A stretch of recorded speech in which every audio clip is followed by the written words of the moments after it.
mangwanani akanaka muri yeZimbabwe tinokuchingamidzai zvekare kune chimwe chirongwa pano paZim Facebook Secrets and Confessions. Tatsuka zvekare nemamwe messages kune avo vasati vadownloada application yedu. I am asking for your support. Please keep on supporting our application. Kune maepisode matsva au andakaposta ikoko uye zvekare nevaya dating. Very soon something is going to come out because pana umwe vanzvadzi vakauya vakati kuinga wani paya makandiudza kuti muri kugadzira app yedating makazodii. Saka ndakazochinja from dating ndokubva tazoisa trends nekuti pano pava kungodiwa mavideos. Saka mavideos kuti uite kana mavideos 4 a day zvinokwanisa kuti netsei. Saka patichida kupakurira izvo zvirongwa zvakawanda ndokusaka ndakati tinongogadzira ka application kekuti munopota muchiwanawo mashows, extra shows outside of YouTube. Rekedzai tibva tapinda muma messages edu atadzoka takakubatirai. Message yekutanga yakamira sekudai so: hanzi makadi zvenyu mukoma, ndinokumbirawo kuti muge muchindiposterawo nyaya yangu makavikawo chitupa changu. Ininiwo ndiri murume uye zvekare ndauyawo panapa ndiine confession yangu iyo yandiinayo. Confession yangu yakamira sekudai: ndinoda kureururawo kuti pakunoromba kwangu kwandakaita ndakaromba mushure mekunge ndazozviziva kuti mudzimai wangu kumusha kwavo kwainge kuine mweya wengozi.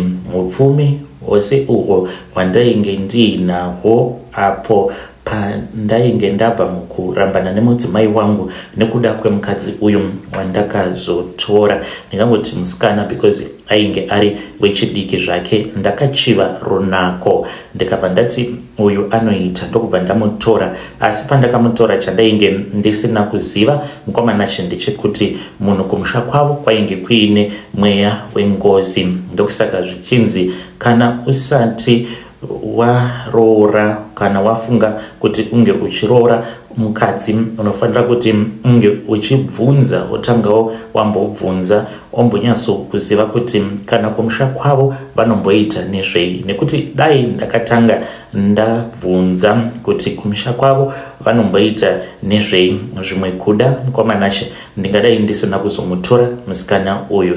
Namadhamu vangu takasangana apo tainge tisina mari tose, takasangana kuPolytech. Ivo vainge vaine kosi yavo yavainge vachiita, neniwo ndainge ndiine kosi yangu yandainge ndichiita. Takasangana paHarare Poly. Saka ndokubva tachizotanga kufambidzana. Hama dzangu zvinhu zvainge zvakandiomera.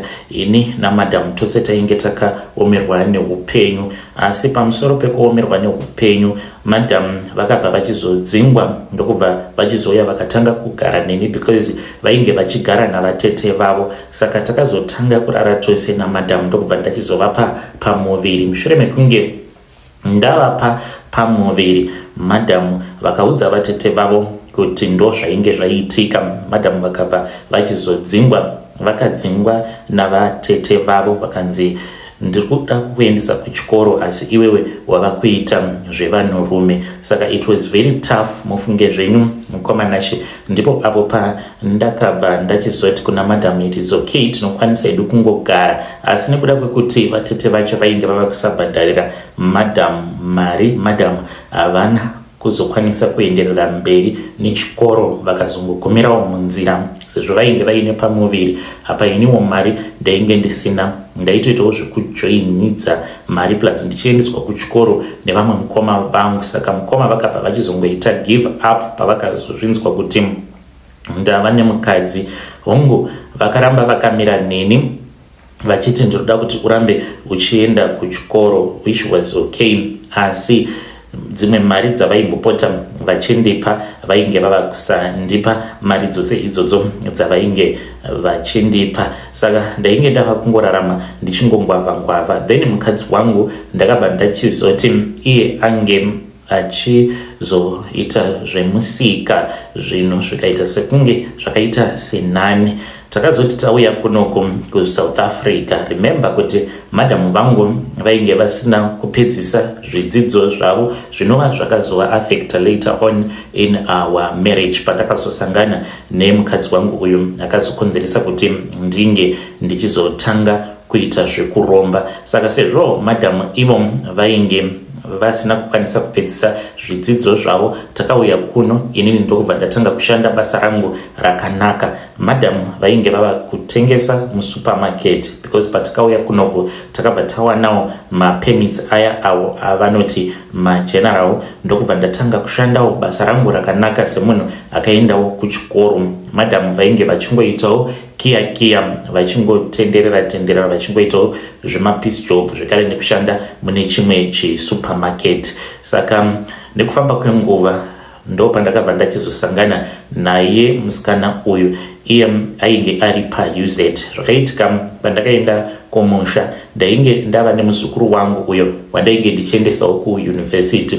Muzukuru wangu uyu mwana wehanzvadzi yangu. Saka ndakabva ndachizodza hanzvadzi yangu kuti kana akapasa form 6 yake ndainge ndichida kuti ndinge ndichizomuendesa kuuniversity. Saka pane pandakazoenda kuZimbabwe ndichinoona hama neshamwari, ndikabva ndachizotora muzukuru wangu ndikaenda ndichinomusiya kuuniversity just to drop her off. Ndo pandakabva ndachizosangana namadhamu.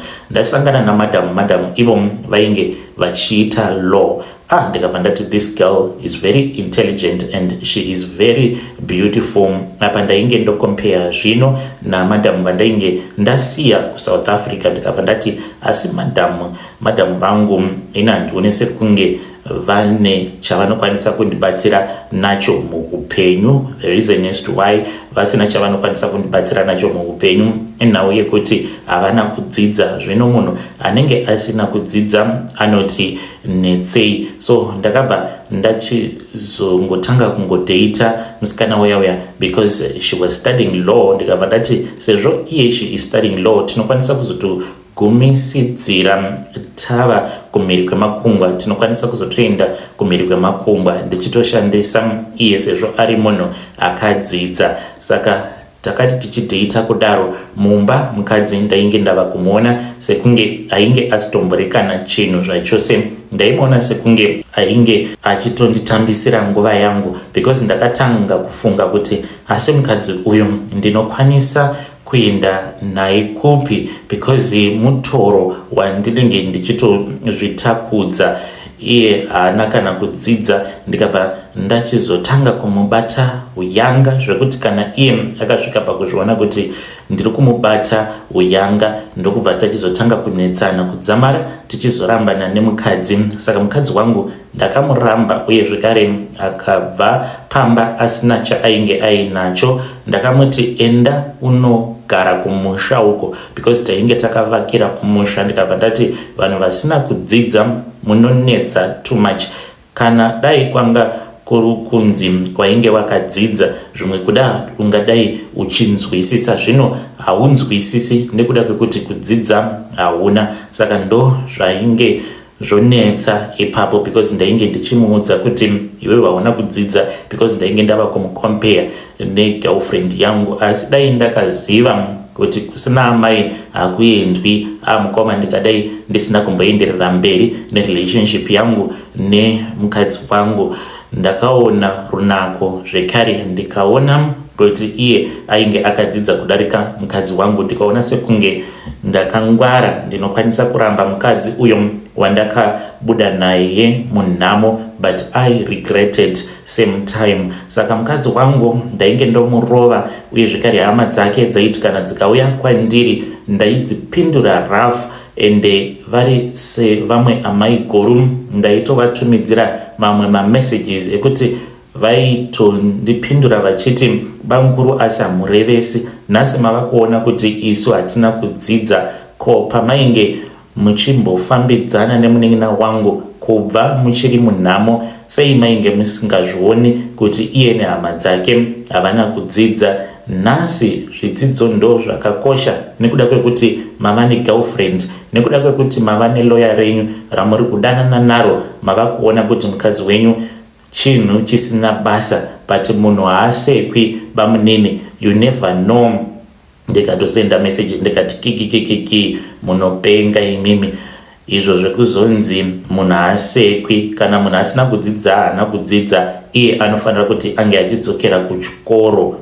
Mukadzi akamboedza kuda kushingirira, but akazviona kuti painge pasingachagariki, ainge ava kusatodiwa zvachose. Ndokubva achizongosimuka akadzokera zvake kuZimbabwe. Mushure mekunge adzokera kuZimbabwe, ndakatoti heuno mukana. Ndokubva ndachizoudza girlfriend, ndikabva ndamuudza kuti ndainge ndava kuda kuti ange achimboya kuzondiona kunoku kuSouth Africa. Saka akabva achizouya kuno kuSouth Africa. Mushure mekunge auya kunoku kuSouth Africa, tikatanga kugara tose. Ndokubva achizobatira pamuviri, ndikati iwe hausisina kwauchaenda. Saka takabva tachizotanga kugara tose, inini nemudzimai wangu, asi haana kunge akandiudza kuti kwavo kune mweya wengozi. Saka zvainge zvoitika, ndaiti musi uyo watinenge tarara tose, ndairota umwe murume wekuMozambique aiuya kwandiri.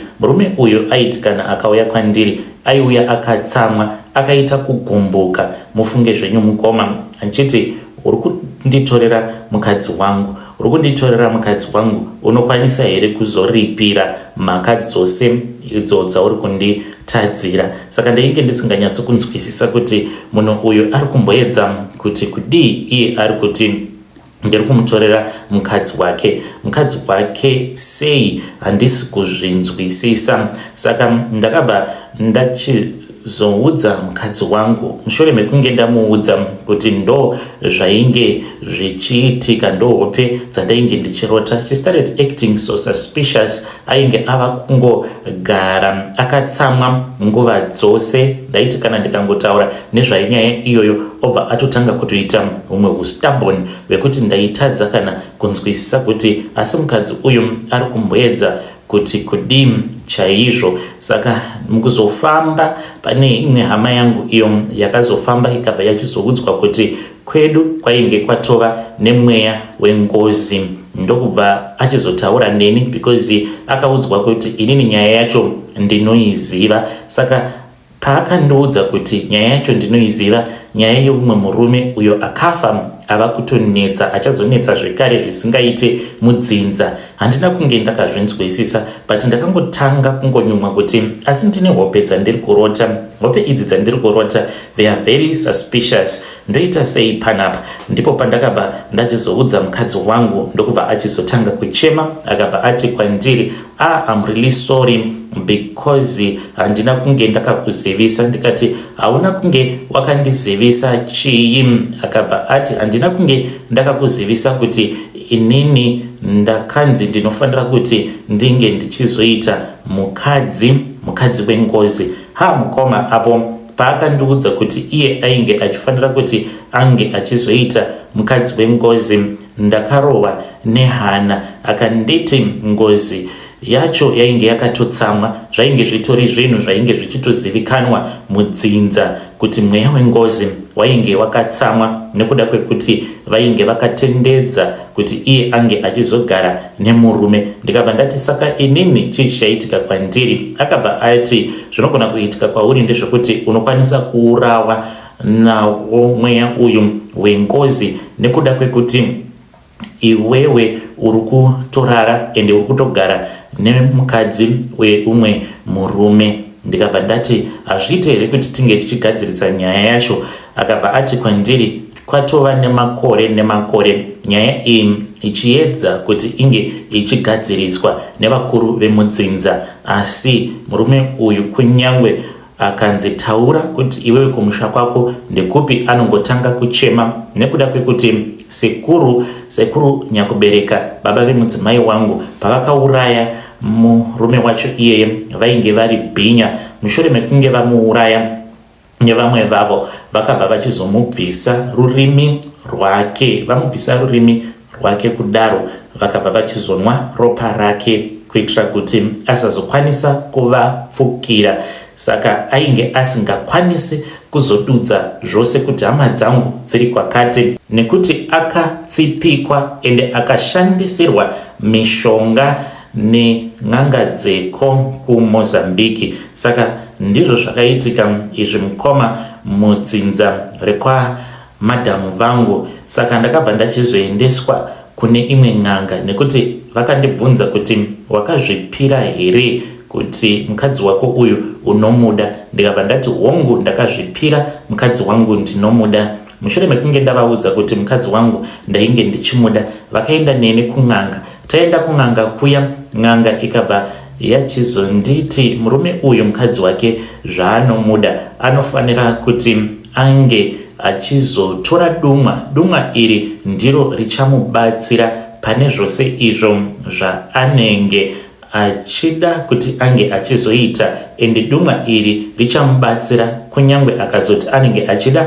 kutanga mabusinesses, asi iro richange richizomuchengetedza. Ndiro basa redumwa iri randiri kupa mukwasha wenyu, nekuti pasina dumwa iri anokwanisa kuurawa nemweya wengozi. Zvekare mweya uyu wengozi unozoramba uchingoteverera dzinza rekwake. Saka ndakabva ndachizopiwa dumwa riya. Mushure mekunge tapiwa dumwa ndokubva tadzoka zvekare kunoku kuSouth Africa, tikadzoka tikatanga kushanda zvedu tikagara. Ndokubva vana vedu vachizotanga kurwara, takadzokera zvekare kun'anga. But apa takadzokera tiri vatatu, takati inini mudzimai wangu nasisi vake vakuru taenda kuya ndipo patakabva tachizoudzwa kuti mweya uyu wengozi iwo wainge uchida kuti unge uchipiwa mukadzi. Ndikabva ndachizosarudza umwe mwana wehanzvadzi yangu, kamwana aka mukoma patakakashandisa pamhiko, because tichibva kun'anga takadriva tikaenda kumasvingo uko kunogara sisi vangu, ndiko kwavakaroorwa. Ndikabva ndati ndafunga muzukuru wangu, saka ndakangobuda naye. God forgive me. Uye zvekare mhuri yese yoZimbabwe inge ichindiregererawo nekuda kwezvandakaita, because ndakabuda naye ndikaenda naye kumashops. Ndainge ndine umwe mushonga wandainge ndakapiwa unonhuhwa unoita sekunge onyeni. Mushonga uyu ndakanzi pandinowana mukana ndinofanira kuti ndinge ndichizokwizira pamazamu ake mwana uyu. Apa mwana uyu ainge aine 2 years. Ndakabuda nako ndikabva ndachizoenda nako kumashops tiri mumotikari, ndikabva ndakatengera zvandakakatengera, ndokubva ndangotora mushonga uya nekukasika mukoma. Ndisati ndamutsa motikari yangu tava kuda kudzoka kumba, pane umwe muzukuru wangu uyo wandainge ndiinaye, wandainge ndapa mari kuti ange achimbonotenga mabhiya. Ndokubva ndasara ndichikwizira iya yakaita onyeni pamazamu pemwana uyu wehanzvadzi yangu, ndichimboita sekunge ndiri kutamba naye. Then muzukuru akazoti auya, ndokubva tachizodzokera zvedu kumba. I regret zvinhu zvandakaita. Mwana uyu I have condemned her for life, nekuda kwekuti achatongogara akadaro zvemarriage, haafi akapinda mumarriage kana akadanana nevarume vanenge vachimusema. I condemned him nekuda kwekuti ndakaramba mukadzi wangu ndanakirwa nechihure. Mushure mekunge ndanakirwa nechihure ndikaroora musikana zvekare, ndikazotanga kugara naye, ndikaona kuti iye ainge achitevererwa nemweya wengozi, zvinova zvakazokonzeresa kuti ndige ndichizosvika pakuromba. Advice yanguwo kune vedare, especially kune vanhurume, musazokanganwa kana kurasa vakadzi avo vamunenge makabva navo munhamo, nekuti vanenge vatori nemablessings avo. Kana mukazoda vamwe vanozouya nekuti vanenge vakadzidza, vanouyawo vaine mitoro yavo yavanenge vakatakura, ende unokwanisa kuzotakura mutoro umwe unozokuremera sezvava kuitika kwandiri. Mutoro wacho ini wava kundiremera nekuti it was never my plan kuti ndinge ndichizoromba. Ndainge ndiine kabasa kangu kakanaka munomu muSouth Africa, but mukoma ndatova munhu akaromba, nditori neurombwa kubasa hangu kungoendawo zvekungoti, but mari tinoita mari kuburikidza nedumwa redu iro ratinaro. Vedare ndo message iyo yandakatumidzirwa ichibva kuna mukoma vedu. Ngatizamei kuti tinge tichitaura navo mukoma vedu ava mucomment section. If you want to watch more episodes, munokwanisa kuenda kutrenza kunenge kuine mamwe episodes. Please support our application.